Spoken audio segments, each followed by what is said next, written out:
দেখো, জামাতের চেয়ে মিথ্যা বলার লোক গোটা দুনিয়ার মধ্যে দ্বিতীয় আছে বলে আমার মনে হয় না।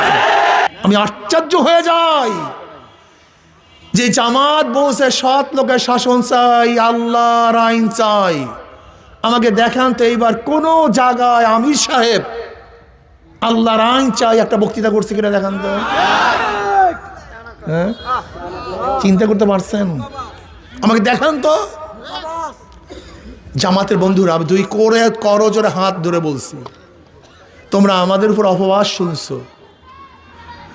দেখো, জামাতের চেয়ে মিথ্যা বলার লোক গোটা দুনিয়ার মধ্যে দ্বিতীয় আছে বলে আমার মনে হয় না।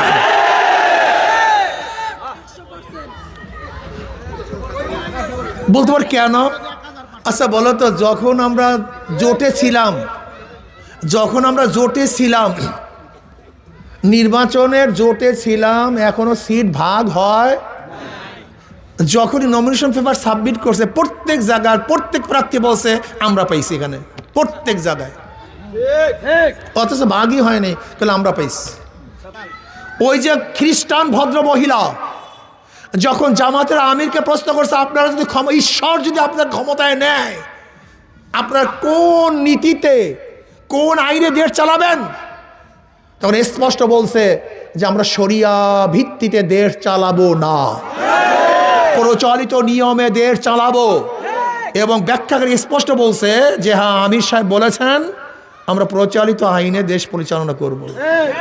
যদি প্রচলিত নিয়মেই দেশ পরিচালিত করি, তাহলে আওয়ামী লীগ দোষটা কি করছে? বিএনপির দোষটা কি? এই যে মাসুদ সাহেব আপনাদের এলাকা, সেদিকে এক জায়গায় বলছিলাম, আমি বলছিলাম মাসুদ সাহেব ফখরুদ্দিন সাহেবের একটা বক্তব্যকে খুব সুন্দরভাবে প্রোটেক্ট করেছিলেন যে শরিয়াকে বিশ্বাস করি না, বেঈমান হয়ে যায়। কিন্তু এখনো তো আপনার শরিয়া অনুযায়ী দেশ চালাবেন না। এখন আপনি বলেন আপনি কি হবেন? এই প্রশ্ন আপনার কাছে। বুঝি না, জামাতের আমির সাহেব এক জায়গায় দেখলাম যে পুরুষ বন্ধুরা যান, মহিলা বন্ধুরা আসেন, আমরা বৈষম্য দূর করব। আচ্ছা আমাকে বলেন তো, মহিলা এবং পুরুষের মধ্যে বৈষম্য করছে কে? এই পর্দার বিধান কে করছে? এখন আমরা যদি বলি বৈষম্য দূর করবো, আসেন, ইমানের অবস্থা কি আমি জানি না। এই মুফতিয়ানে কেরাম আছেন, আপনার ফতুয়া দেবেন আমি জানি না। কিন্তু আসন সমঝোতার জন্য ইসলামী আন্দোলন বাংলাদেশ জোট ত্যাগ করেন নাই। ইসলামী আন্দোলন বাংলাদেশ জোট ত্যাগ করেছে জামাত যখন বলেছে আমরা শরিয়া দ্বারা দেশ পরিচালনা করব না, আমরা প্রচলিত আইন দ্বারা দেশ পরিচালনা করব, তখন ইসলামী আন্দোলন বাংলাদেশ জোট ত্যাগ করেছে।